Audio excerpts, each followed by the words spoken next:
Ini tungura niya kita karon sa dapit nga nasunod no nga adlaw. Di na ito makauban usa sa mga tagiya sa balay nga nasunog si Mr. Daryl Macarayo. Dar mayong buntag. Good morning show sa tanan nga media nga naa diri karong adlaw. Kumusta ang kuan sa mong danyo sa mong balay na sa ilakuan mo?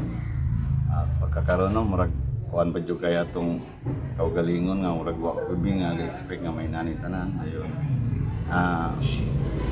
Siguro sa mga suporta sa mga kuan takip na sa barangay sa Tinato. Salamat po ni Kapitan. Tapos sa mga batch na ko sa batch 95 sa tanan-tanan mga parinti, mga higala o kuan nga may suporta namo sa tiwala sa mong kawadon sa tanan kay tuloy kani tapot lawas ra gyud akong kuan na bilin sa akong sanina pagtabang gahapon. Wala gyud mi expect nga dali nato kadali nga na papas ang kuan balay sa kong ugangan. Si kuan ang Dodong Merabueno. So dili ka to ko. Atong higayon na naayo ko dire din tapos dili to gamay mitabog ko sa dalan. Tingala ko na syagit ng mga tao man isul paglingi nako wala na ulbo na ang kalayo tapos wala ko ilain nga gibuhat nga akong i-rescue akong mga anak. Wala na ko nagunaon sa akong mga utang sa mga kuan kay nawala mo gudang pinamanghuran dayon nabala ko pangitag asa dayon tapos sa katapusan nakita ra man day siya didto pero expect ko nga nasa taas basig ni tago ba kay 3 years old pa man ko dayon saka ko sa tanang kwarto biyap sa kuan grabe na kayong kalayo wala na nako kuan nga hadlok pa ko kay akong kuan i-rescue na ko akong anak kay kita isip amahan dili ko gusto nga na ako dayon mawala bitaw nga wala ko katabang inana ba nga. So nakuha ra ang bata. Nakuha ra ang bata kay pasalamat ko kay kuan kay mobalik unta ko pero gipugan ako sa fire marshal nga dili na pwede kay kuan na sir maangin kana na. Inana lang siguro sir. Kumusta experience mo nga po nga mga butang nga do na bay nangawala o unsa man? Ang kasubo lang gyud ako no kay kita nga nasunugan. Ang katong sulin sa ubo sa balay wala pa masunog. Akong gikuha kay for safety ba nga dili mo buto di mo gibutang na ko sa gawas. Pero sad to say nga nawala. Dayon ni kuan ko sa barangay through ni ilang konsehal nga Edward Diap nga makita unta sa ilang tabangan nila ma-trace up nila sa CCTV kay actually gamay ra man siya nga kuan ang sulin pero karon man gud wala mi naluto na hinuon kay tungod ang sulin gikuha sa kinsay nakakuha ato nga kuan nga maluoy lang punta nga ibalik sa mga kay ang stove na ra on top ang stove nara ang stove nara ang gas rin wala ra maun sa kay ang sa lower part sa mong balay wala ra man gid siya actually na kuan na nasunog nabilin ra ba din ako lang tong gikuan mura po taon to inabilin og ang isa ka ref dayon mo lagi santo say ba nga naagi mang hilabot gyapon after pagyud sa sunog clearing mi sa mga kuan first cousin sa akong asawa ang ilang aircon nga ilang gikuan gi-appeal pagyud og kuha nga inana ba nga kasubo bitaw nga imbis mo tabang ta iduot pa may noon ta sakit kay sa paminaw ba kasi mo tangki sa sulin sir pila to ka gamay o dako to actually ang sulin kay bago pa tong napalit dayon bugat pa to siya mo tong sa kakuan ako lang ibutang sa gawas sa din murag na mi kuha pud nga isa kay gipalayo kay tungod sa kainit sa kuan. Tapos mo lagi kuanan jud kana bang murag sakay sa panahon ba nga dito dapit sa ilang kamamrubsan nga nabutang dapit dito.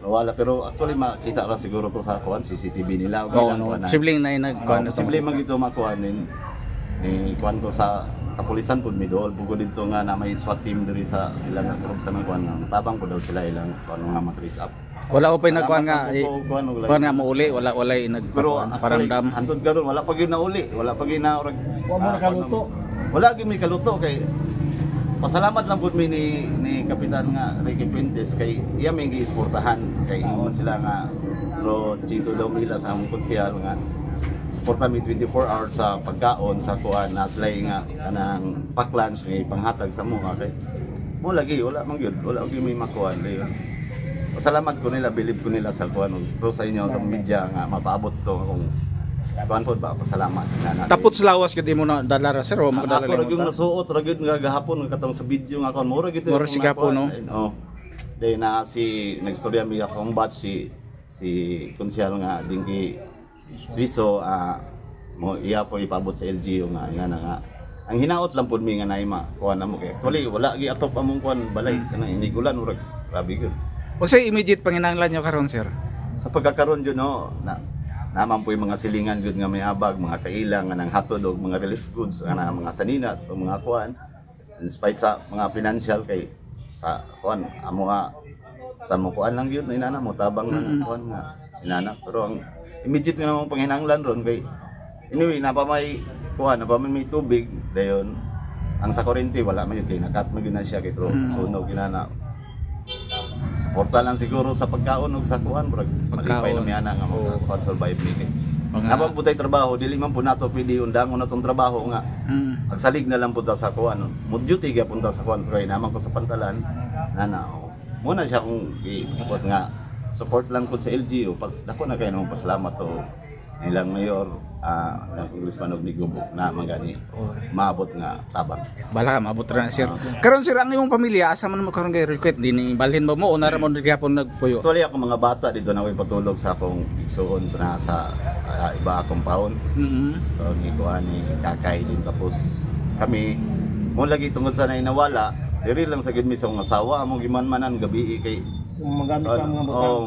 ang mga butang nga naa sa gawas pa ba nga ma-secured pero lagi na po sa barangay naman po bipat po nga garubing nga gakuha nila kay aware naman sila ato gud nga nawala nga kuha. Sa mo nasayran sir nga ancestral home ni sa mga may Rabuino o Guangkon sa tuigan ni sa natukod mga balaya. Actually ang akong wife muna ni siya kuan ba sa kanimo gud nga kuan nga balay sa Guangko Mirabueno gini siya nga kuan. O dayon ako naminyo sa isa ka Mirabueno din tapos una ni siya pag-abot na ako diri year 2005 kuan pa kayo ni sila kanang napag-inidiritan na ang katong mga akong ugangan buhi pa diri o actually nangawala kay pastaway mo punta tapos kami na niga kuan diri og sa pamilya nila nga Ati Dali nga napod sa LGU ga trabaho naman ni Michael first cousin nila sa akong wife kami ra gyud na diri kami kuan wala gyud mi expect nga may nato ang panghitabo. Okay no, may buntag sa atong tanang mga suking tumatan-aw, televiewers sa ato ang nagadayang TV channels, ingon man sa mga social media pages. Rinay kayo na, anyata sa opisina ni Fire Chief Inspector Carmel Lito Jonila in ngayon tag-update no sa neta mo sunog kagahapon. Una-una, sir, imuhang greeting sa nagtanaw na to. Ay, sir, una sa tanan, good morning sa atong suking tig paminaw o suking tig pananaw. Mayong buntag. Okay. Pwede nyo masaysay ito na itabong sunog kagahapon, sir? Sa gito siya, rasa gasugod, kasi ginoon na nakatawag nyo sa itabong sunog. Yes, sir. Gahapon, sir, 10:54 AM naingi anhi nga nag-report nga naisunog sa kuan diri sa dol sa tuang station sa Tinago. Ngalan siya si Mr. Isabelo Avellanosa. So pag report niya dayon immediately nag-respond atong mga personnel. After a minute nakaabot yun ato ang mga kuan mga fire truck o personnel. Ay, kaya wala yung kapanik doon, naka-report yes, sir, na yun. Importante yun na siya kayo, sir. Ako yung tabang ng kuan sir, pag-report yun dayon sa AMUA para makalarga dayon ta sa ato ang mga equipments. Pwede nyo makuha, sir, kanang masaysay, sa gito yung posibleng hinumdan ka ito na itabong sunog kagahapon? Sa karon sir, under investigation pa ato ang kuan ang cause sa sunog, dili pa mi pwede makahatag o kuan ang initial kay basin ma-premature atong investigation. Okay. So agdon lang nato ang ang report sa atong investigator para tan-aw jud nila unsa jud cause sa sa sunog. Pero ang involved karon sir nga mga natay unom ka residential nga na igo, ang upat is totally burned and ang duha is partially damaged. Nabalaan man ninyo sir asa gyud start na ka. Yes sir, nanatay ko ang initial info kung asa jud nag-start pero tanawon pa jud sa atong investigator unsa jud ikuan cause ani. Wala ra bay na kuan sir kanang na samda na pasok sa sa civilian sir wala may na kuan na injured pero natay usa ka bumbero nga katong initial jud nga unang giabot ni firefight jud is natuluan og kuan plastic kay naman sa second floor ang kuan ang sunog. So padulong sila dito sa second floor, nagcooling sila. So dito na kuan na natuluan og plastic. So nagka first degree burn ato ang personnel. Nagimoto siguro ako nakita gapon ning pinitkita ni sulod sa kuan sa balay siya to. Yes sir. So, oras ang fire out, sir? Sir, ang fire out nato sir is na 12:43 sa hapon. Wala pa oras. Wala na oras. Mga sa ka oras kapin. So, wa pa mo galisod sir sa pagpalong sa tanaw niya sa lugar ba nga wala raman sir kay wala man jud siya nakakalat jud og ayo na prevent nato daghan pod mga volunteer nga niabot wala ta na short sa support sa tubig og naay mga outside nga city and municipality nga ngitabang pod sa pagresponde. Toy na interview nako kagahapon live si Kagawad Chito Daumilas. Iya gyud pasay stone sa kaportante ang kaning fire hydrant sir. Yes sir. Unsa gyud importante ang fire hydrant sir? Magay kay dasat bang na fire hydrant yes, sir. no? Ang kuan sir, ang importante jud ang fire hydrant kay dili ta ma-short sa supply sa tubig. Kay once na mahurot ang sulod sa atong fire truck, mo sagog pa, mangita pag hydrant, then mubalik. So medyo na-delay sa ato ang firefighting. So karon ang katong fire truck magud nato kung ibomba jud na siya kuan sa firefighting within less than 5 minutes hurot na jud na. So nadyoy mga kuan ang comment sa uban nga dali ang mawala og tubig ang bumbero. So pas-pas ra jud kayo mahurot ang kuan ang ato ang mga tubig sa fire truck. So importante jud ang mga fire hydrant nato. Silog dyan sir, importante kay sakto to. Mahurot ang kuan supply sa inyo ang kuan sa kun sa kadako to. Anos may nakakuan sa tabangan no na atong part up pinakadako.